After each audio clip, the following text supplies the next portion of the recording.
This video is sponsored by Nebula.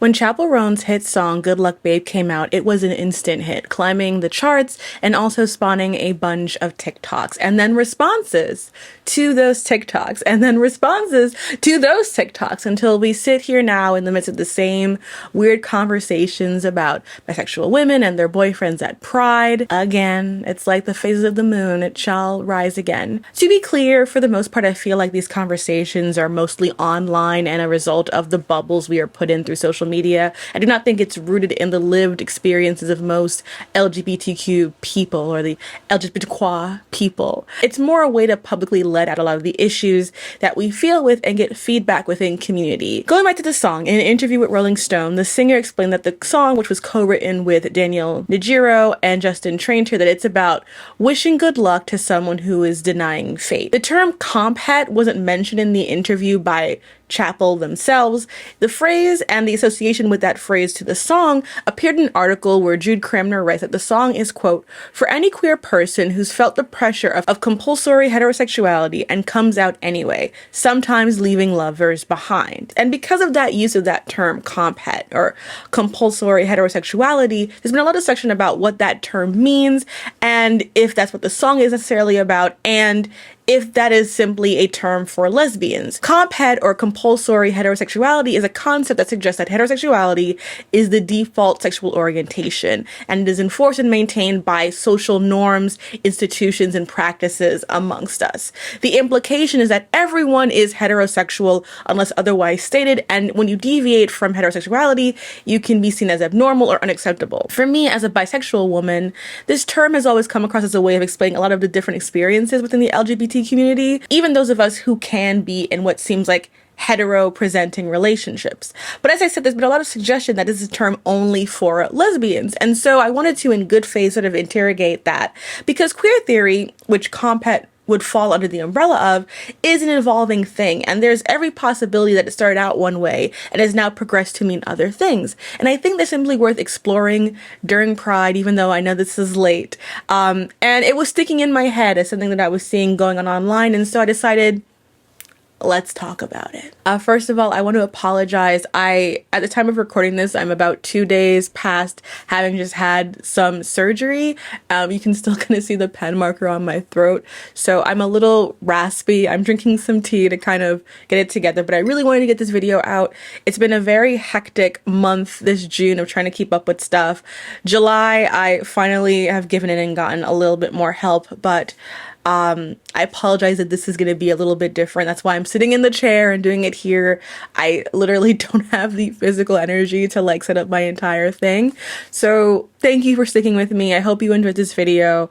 It's been a really great couple of months making videos on here. Like, I think when Challengers kind of flopped, I was feeling sort of like, am I still doing this right? Am I still making good decisions? But I find that even when the views don't really click, I just really love hearing what people have to say, hearing people disagree with me, agree with me, and the conversations that come out of the things that I make. So like, subscribe, engage with this video.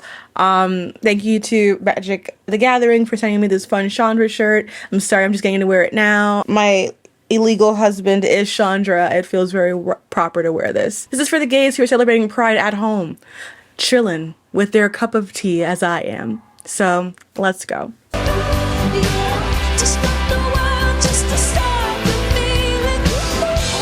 So the term compulsory heterosexuality comes from the 1980 Adrienne Rich essay she wrote called Compulsory Heterosexuality and Lesbian Existence. Now, I sat down and read the entire essay, and I will link to all my sources down below, because I think it's just important that everyone has the ability to read and decide for themselves.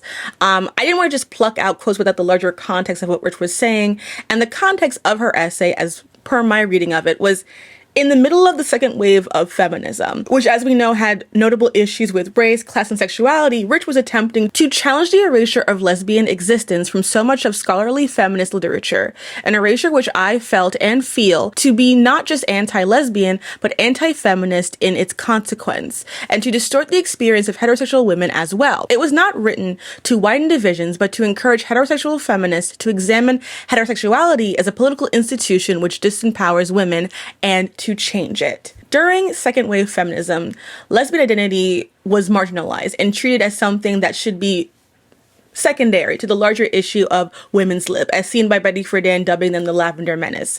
Lesbian identity wasn't also just sexuality at the point. Some, like Rich, saw lesbianism as a political and social identity as well.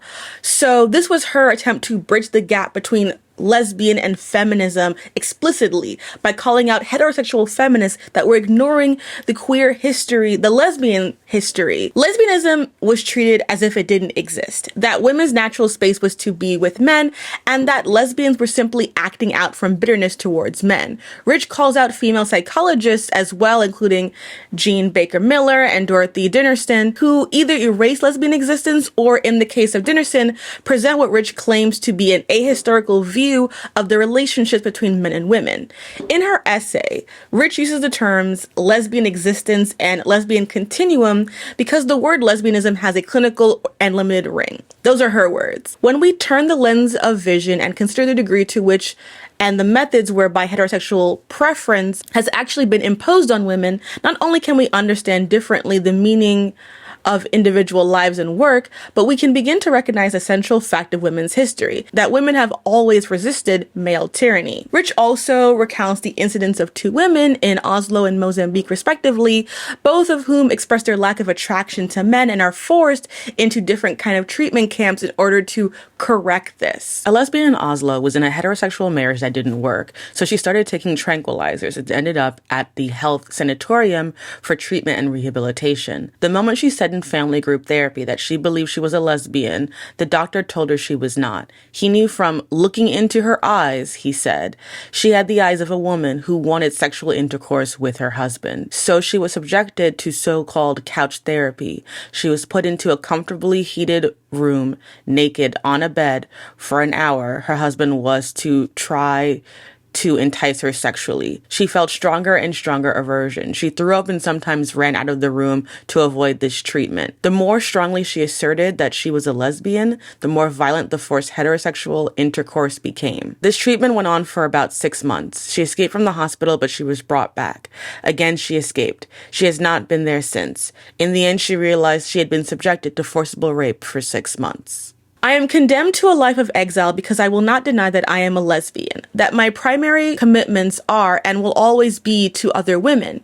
In the New Mozambique, lesbianism is considered a leftover from colonialism and decadent Western civilization. Women have married because it was necessary, in order to survive economically, in order to have children who would not suffer economic deprivation or social ostracism, in order to remain respectable, in order to do what was expected of them, because coming out of abnormal childhoods, they wanted to feel normal, and because heterosexual romance has been represented as the great female adventure, duty, and fulfillment. All this illustrates to me that Rich isn't just talking about lesbian experience as sexuality, but as an extension of how when you deviate from the patriarchal, heteronormative expectations of society, you are maligned, put in danger, and at risk of even more harm from that same patriarchy. Because autonomy from men, from a need of them, from them being your default, is threatening. Lesbian existence pushes back against the idea that women are, as the Western tradition will tell them, inevitably, even if rashly and tragically, drawn to men. Pushing back against that and breaking down the issues of the institution itself are necessary for all women to truly achieve marriages that are at their core about praxis. And so reading the essay in total, what I found really coming through it was centering, yes, lesbianism as the experience through which we were having this discussion, but the core issue of decentering men as a political action that is necessary for all women to take in order to actually have fulfilling relationships in any way, whether they be with men or with someone else. Because when you center men around yourself and when you default the idea that men cis men are your end game and your end game for romance, you are setting yourself up for disaster because you're not allowing yourself to really enjoy the richness of society. And that lesbianism is in the direct opposite of that. It is not just sexuality-wise, but politically, the complete absence of that centering of men, which is why politically and within lesbian feminism, it is its own specific thing. And I think that Comp-Het works so well in conversation with lesbianism because you have the complete separation from men. But I think what's key to understanding what Rich is saying is the instinct itself of pushing the default towards women of all sexualities, and that they need to learn to push away from that. But I guess the core question is, does this mean that Comp-Het, therefore, is only for lesbians? And in my opinion, having read the article, having read her words and her intent, and taking all that context of when it was written into mind, I don't think she was excluding other sorts of sapphic identities by focusing on lesbians. I think she was using the language that made the most sense for her. Because if she is so concerned about not creating divisions between heterosexual women and lesbians, I don't think that she'd also want to create divisions between lesbians and bisexuals and then eventually pansexuals. I think her focus is on this political centering that we would use around lesbianism specifically. Because in a lot of ways, lesbianism is the root of sapphic queer theory discourse. Okay, so in this section, let me start off by saying that I personally view lesbian history as both its own collection of specific experiences and also part of a broader social history of sapphic attraction. After all, there are plenty of women who might identify one way or another depending on their access to information. We have seen plenty of people change labels, realize that they were trans rather than cis women. I think the biggest one, I just saw a TikTok from Kaylani. Okay, so I said this in response to someone's comment, but I'm just going to say it here. Bringing up the fact that I had a child or bringing up ex-boyfriends from 4 years ago or before, bring up situations from when I was 20. I'm 29. I will be 30 next year. I don't know why there's this inability to fathom that I'm a raging lesbian who 4 years ago identified as bisexual and now lesbian. And we love to see it. Bad bitch win all the time. You know, Renee Rapp is another one, was bi, now considers himself to be a lesbian. And to me, that's fine. As you learn more about yourself, your sexuality, your identity may change because you have more information. You realize what was compulsory attraction and what was your genuine feelings towards any identity. I think that we should know where the history comes from. But I think sometimes, especially in a post-Tumblr world, there's a desire to box in these experiences when there is a shared history that we are all kind of engaging with. I don't think The Well of Loneliness becomes less of a lesbian novel if somewhere along the line someone would be like, Radcliffe Hall were to come down from gay heaven and claim to be a trans man or a non-binary person, because the context of what she wrote, when she wrote it and how she lived, spoke to a lesbian experience, and it's what we still consider it. And while there are people who can see elements of Hall's life that make it relevant to a non-binary or trans man, it doesn't mean that one of those things invalidates the other. It's a collective experience because there are just so many intersecting feelings between all of us. Leslie Feinberg's Stone Butch Blues will always be massively important to like working class lesbian and queer identity, regardless of how their pronouns and how they identify changing throughout their very important career. This is all a preamble to say that while the term compulsory heterosexuality has its historical social roots in lesbian feminism, it was intentionally written to be foundational to all women, because that's what Rich was talking about, dismantling that system of inevitable male attraction, period. And also, I think it's important to understand that compulsory heterosexuality is a queer theory. It is, by academic nature, supposed to change and evolve as more input is brought into the conversation. It's not a stopping point. It's a starting point for a larger conversation. When it comes to bisexual, pansexual women, and I would argue also ace people as well, there's still an element of Comp-Het in their development, but is belied by the same biphobic umbrella that thinks that bisexuality is inherently a stopover sexuality. You know, every Pride, there is this very weird discourse, this continuous desire to remind specifically bisexual, pansexual women that they have privilege in queer spaces because they get to opt out of being perceived as gay. I talked about this before, but I think as I get older, the more this is just a very unserious statement, because there are plenty of people who don't clock as gay automatically to people. Like, look at Jonathan Bailey. What do you say? You do not care for me? What we are actually trying to discuss is sort of like the way corporatization will take one kind of queerness, put that into the center, and make it feel like others are being left behind. That implies that like bisexual people are trying to pass. And to remind those at home, passing doesn't just mean that you can appear as the preferred default. It means that you actively hide and ignore that part of your identity in order to fully assimilate into heterosexuality, which in my opinion and my lived experience is not what most bi people do. We are deeply obnoxious about being bisexual. We bring it up constantly. We ain't passing shit. We're gonna get clocked so instantly because we cannot not buy and put on a bisexual pin because it looks fire. But it isn't to say that bisexual people can't participate in Comp-Het. I remember this trend that I was seeing on Twitter, and I kind of talked with a few bisexual women and femmes that I knew about this trend of bisexual people who said that they had sex and intimate relationships with people of the same gender, but only have romantic relationships with the opposite. And there was this whole sort of defending that mentality of like, well, it's in the umbrella. And it was like all these different kind of like categorizations of bisexuality. And I just want to clarify, I'm not saying that if you've never been in a relationship with someone of the same gender or gender similar to you, that you aren't bisexual. I know plenty of people who've met their partner and still know their sexuality, and because they're monogamous, that they just end up being in a hetero relationship. But they know that they're bisexual, they know that they're queer, they know they have different kinds of attraction. They are just in monogamous relationships with the person that they are with, right? However, it is deeply, deeply problematic to say that you only sleep with women and femmes, but you only plan on being in a serious relationship with men. Like, that is Comp-Het, that is problematic no matter how you twist it. Because yes, it may be under the umbrella,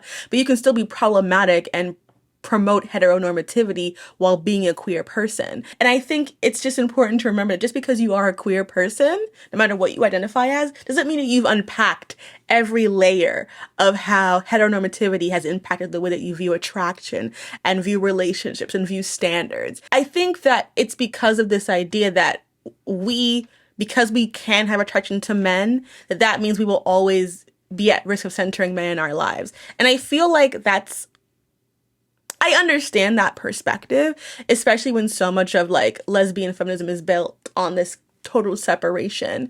But like, lesbians can have sons, lesbians can have fathers, lesbians can have brothers. You know, like, having relationships with men is not the same as centering men in your life. Centering your men in life means that you are creating yourself, building up yourself to be an asset to men. And Comp-Het is absolutely different for lesbian women versus bisexual women, especially because like we are attracted to men. But I think that the Comp-Het part of it, where how it applies to bisexual women, is that there is still always going to be a societal pressure from either side to have men, especially when you are a woman, be centered in that attraction. I've seriously dated 6 people in my life. 3 of them are women or identified as women at the time or identify as women now. And by dated, I mean, I seriously consider them as like people that I wanted to have a future with for like more than just 6 months. When I dated my boyfriend, after telling my mom that I was bisexual because I was in a relationship with a woman and then I was with a man, I knew that she saw me dating a man after dating a woman kind of made her have some kind of like doubt. So when I was dating a serious girlfriend again, it was like, oh, this is serious. So one of the things that I think is part of the Comp-Het conversation when you are pan or bi is that people don't take you seriously. They only treat you seriously when you are in the appropriate presenting relationship. It's a lot kind of like how in like the BIPOC community, how there are jokes about, you know, if you're a biracial child and it's like white moms versus BIPOC moms, with the latter being the superior combo. And I feel like most bisexual people know that when they are in a queer presenting relationship, it's kind of, it's the way, it's the flex. Like when I had a girlfriend and I was in love and it was my girlfriend, I was like, I have beaten the allegations again, girl. No one can say that I've only, it's because you know that when you have this kind of like achievement, it's like, they can't come for me. So I feel now that I'm not dating a white person anymore. I'm like, I'm emancipated. I'm free. I have beat the septum ring allegations. You're centering men regardless because you're making men into like this definer of your own relationship status, of your queerness, rather than just being someone that you may be into or not.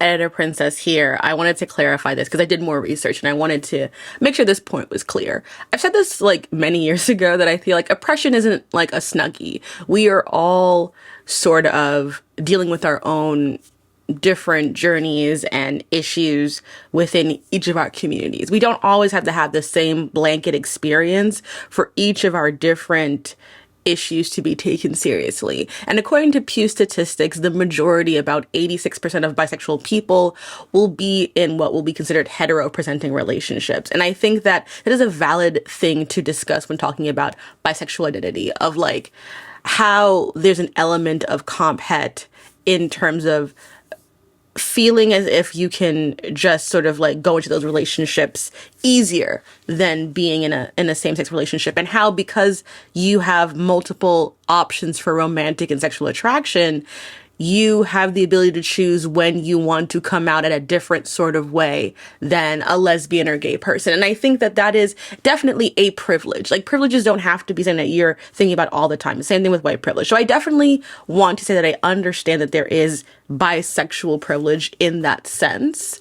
What I always want to also be part of the conversation, not a but an and, is that within those choices come a lot of issues that come into why people choose that. Not just Comp-Het, that's definitely a part of it. But when you are told constantly that if you are a bisexual person, like woman, for example, that you could, that you are likely to leave your partner, your female partner, for a man, and there is this dismissal of your identity, and there is this idea, this sort of paranoia or prejudice that you are still more attached to men than women, it's really harmful in trying to make those connections. Like, being bisexual, being a queer woman does not mean that you make good decisions.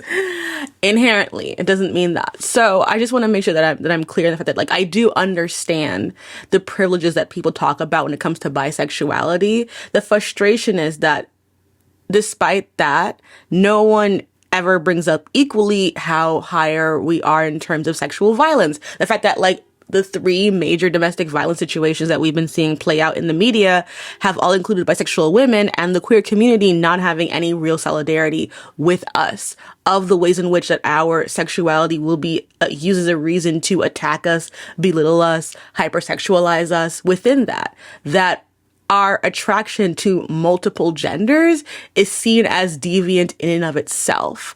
And that is also a part of how biphobia works. And so, like, yes, there is a privilege in being able to not have to come out depending on what relationships you are in, or in being able to walk with your partner easily depending on how you present to the world. But there is also the communal harm that can be done within to each other. So I just wanted to clarify that point here as we go on. I would also say it also sort of, and I think this is kind of a problem in general, there's a sense of like fetishizing sapphic relationships as being inherently superior, inherently healthier, inherently less problematic than hetero relationships. And while hetero relationships will always have problems because of patriarchy, I think that it's underexplored the ways in which within sapphic relationships, those same paradigms can be repeated and be harmful. Because as someone, especially when you are a person of color, as a black woman, white queers have not always been friends to me. Like, I have had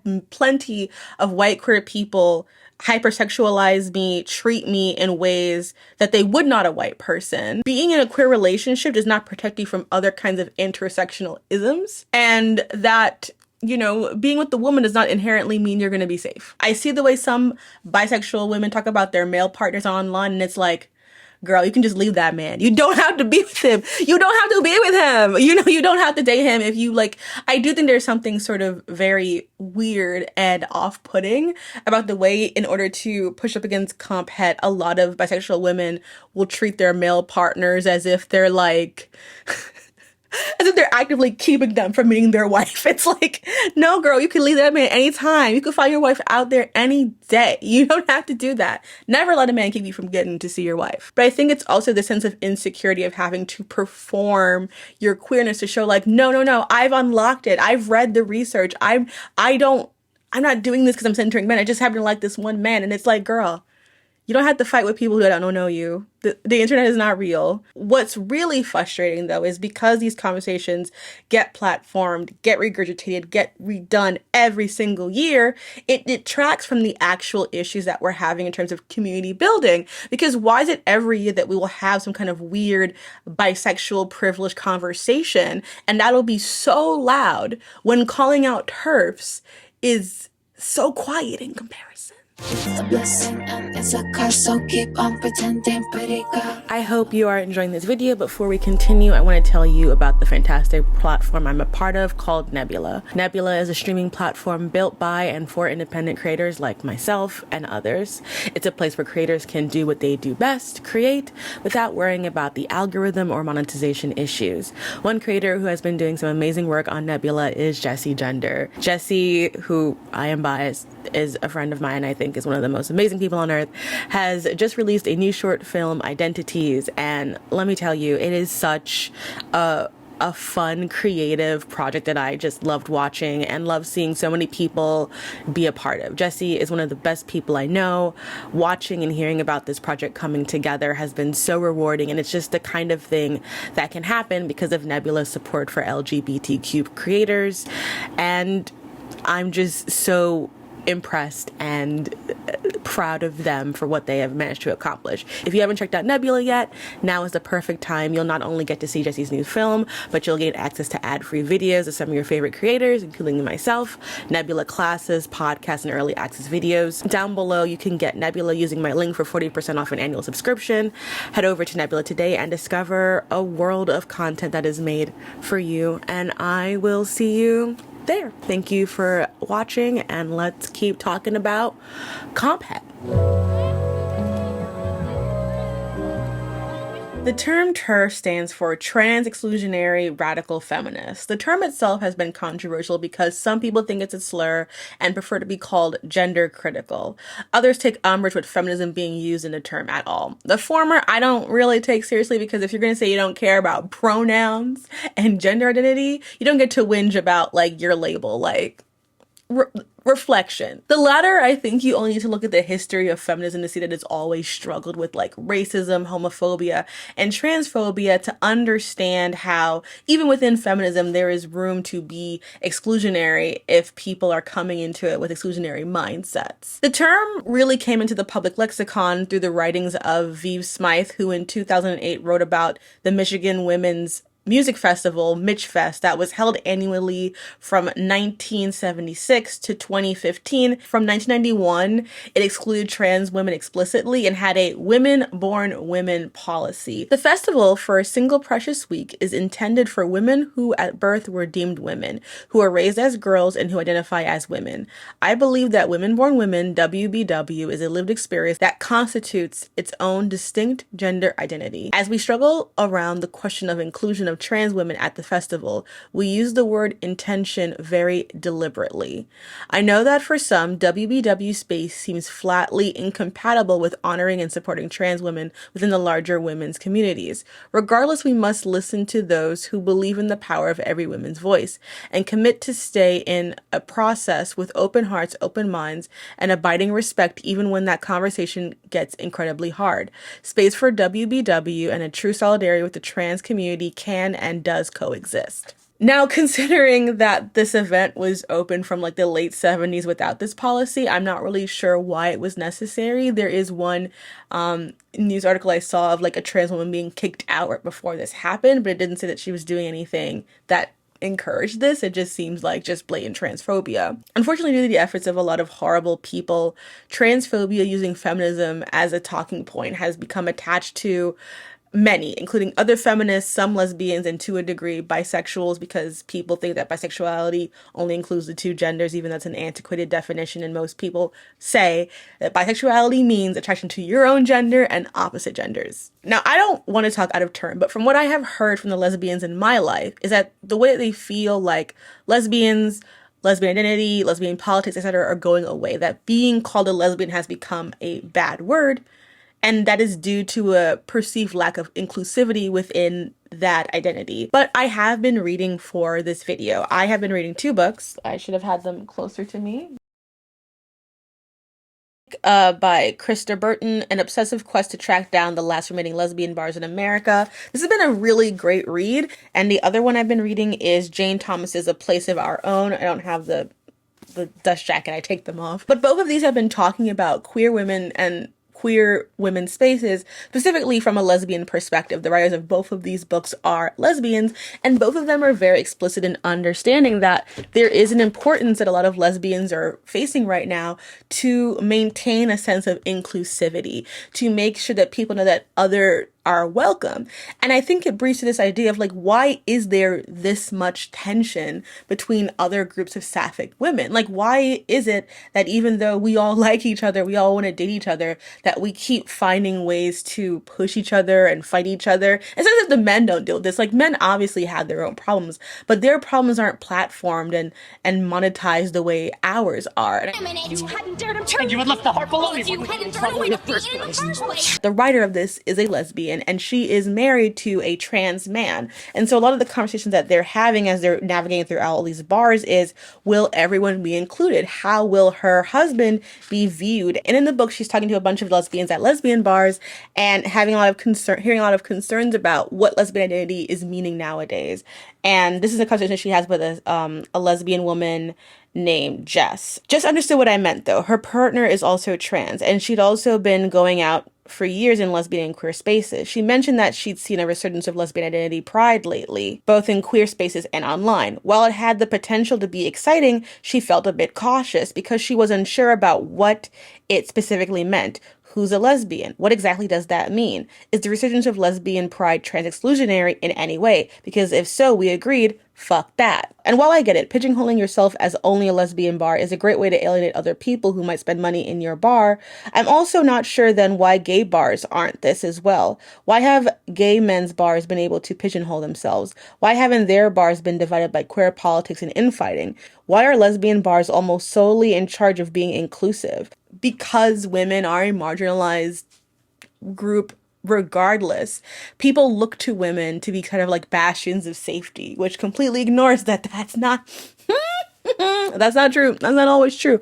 But I think the reason why is because there is this idea of authenticity, of trying to have an authentic queer experience. And I think that becomes more prevalent amongst women because women are always fighting about authenticity, always fighting about trying to be the right kind of woman, even within queer spaces. And so you get a bunch of women who are trying to have very specific experiences all melded together. And I think that gay bars have long been inoculated with a lot of very straight women trying to come in there. Like, I remember when I was working at the Strand, we would go to Nowhere all the time, and it's a gay bar, but it would just be like, you know, a bunch of queer women, straight women, all different kinds of women, as well as gay men all in this space. There's already this idea that gay bars are kind of for everyone. And I think lesbian bars feel like they're supposed to just be for lesbians. Like, that's part of the reason why I never went to one, is I felt like that, no, that's a specific kind of experience that I am not allowed to partake in. So I never really made the effort to win. I have changed that. I have now since been trying to go to more lesbian bars because I'm like,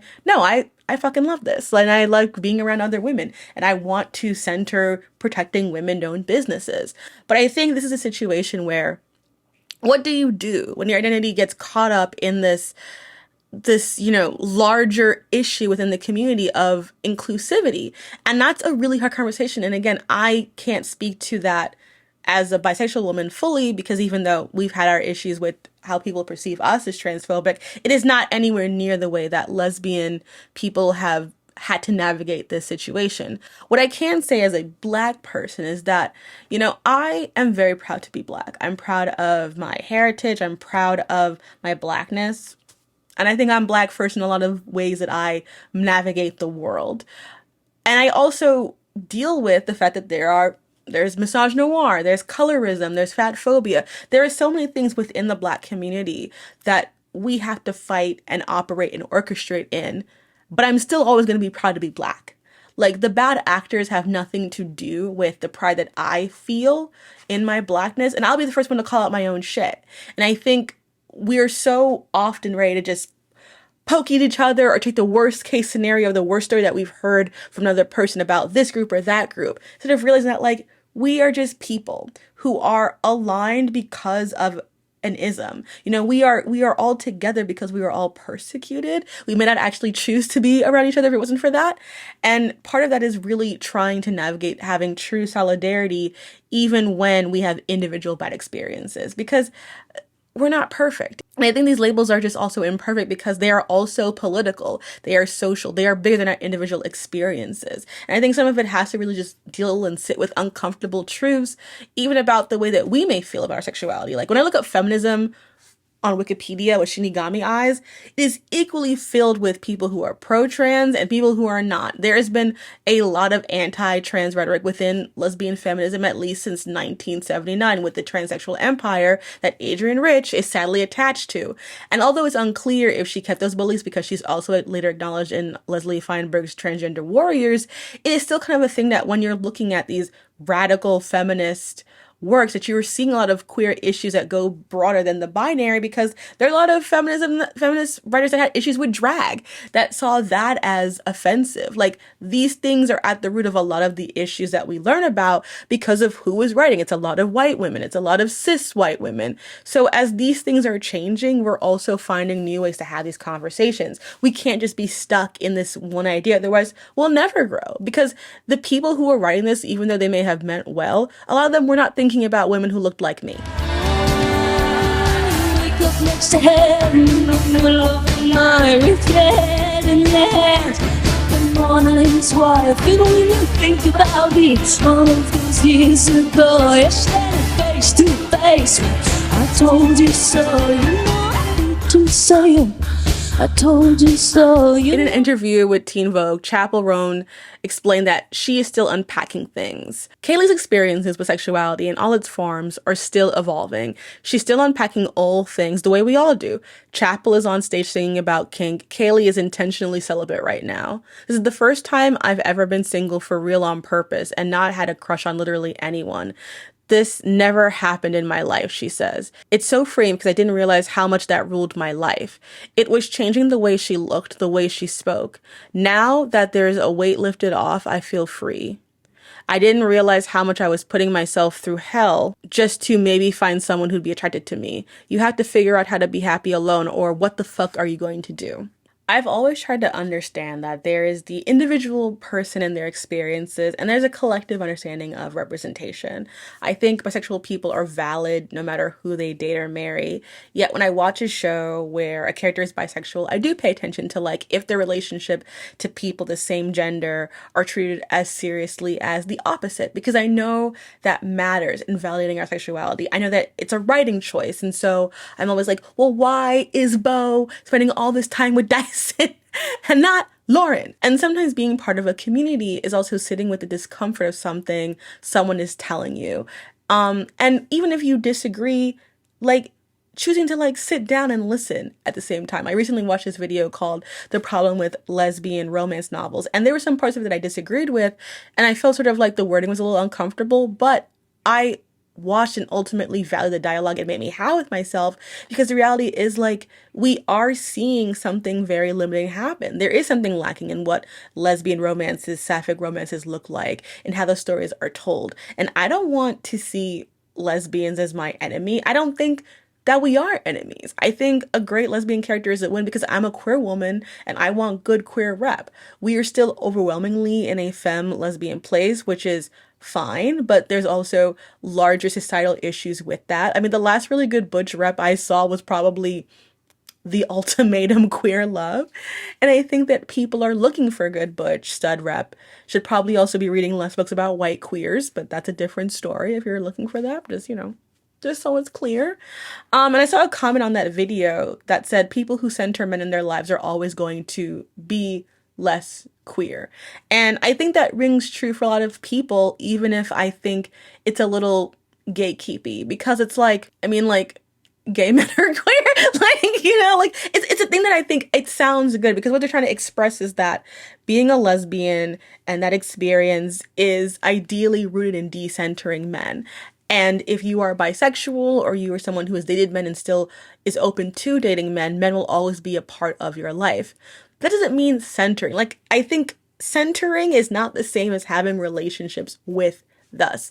It is about, again, maneuvering yourself around their needs, their desires in order to gather them. It's not just having an attraction or because if that was the case, then having any man in your life means that you could be centering them. You know what I mean? I think it's a weird way of taking something that I think has a larger socio-economic meaning and kind of minimalizing it to be like, well, you have an ex-boyfriend, so you can never be legitimately queer. It's like Kalani was talking about this. Kalani has a child, dated a guy 4 years ago, had a baby daddy.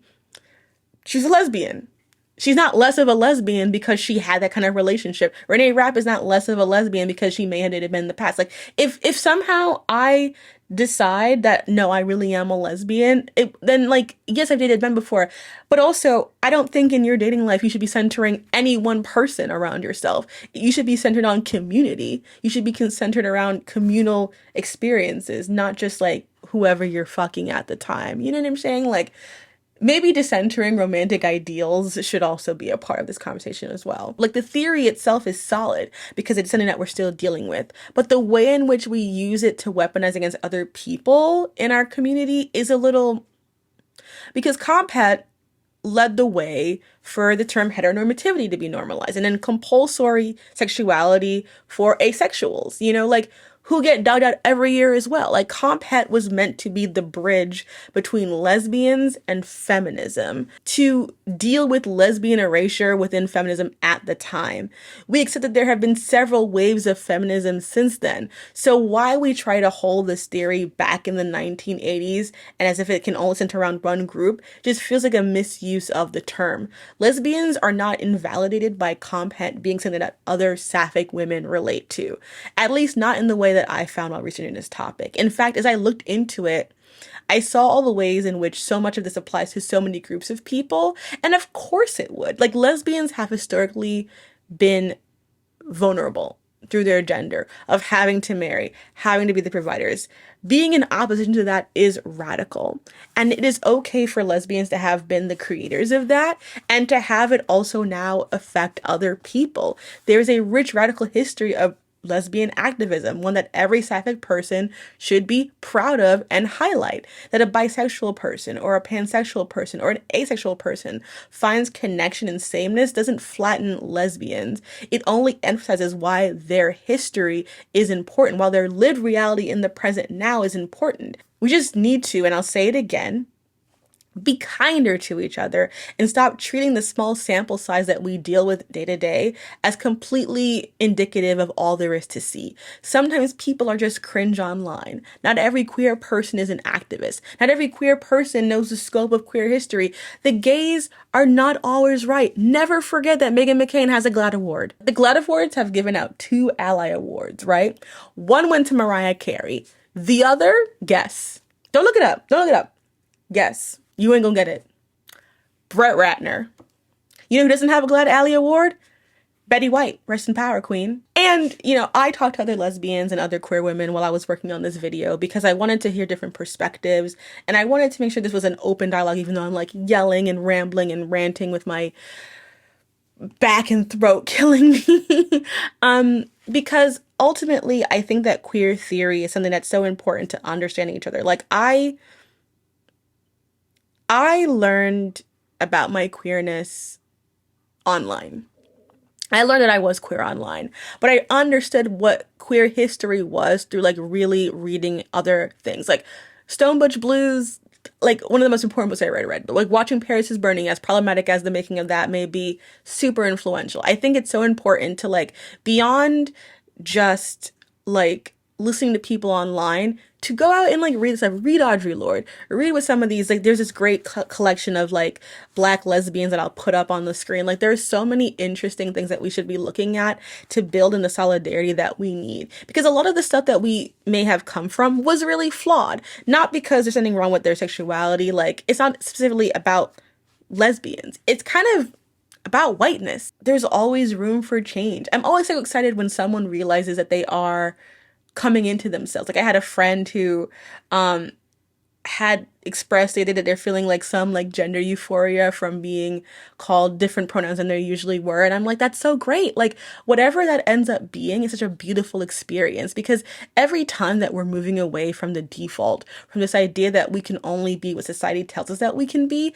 is a win. Like that's a win for us as understanding and being more in together. It's not about blaming people. It's not about trying to shout people down. It's not about pointing fingers, but it is about understanding like why things end up this way, like why these infightings exist. And it's not because of one individual problem, it's because of who gets platformed, who gets to talk. Like as I mentioned before, when I did my video on Anne Hesh from last year, like the community is not always kind. And I think that sometimes we want our labels to belong to us so strongly that we forget that those labels were there to help center us and to give us a tie to history. And it doesn't mean that they are going to be perfect all the time.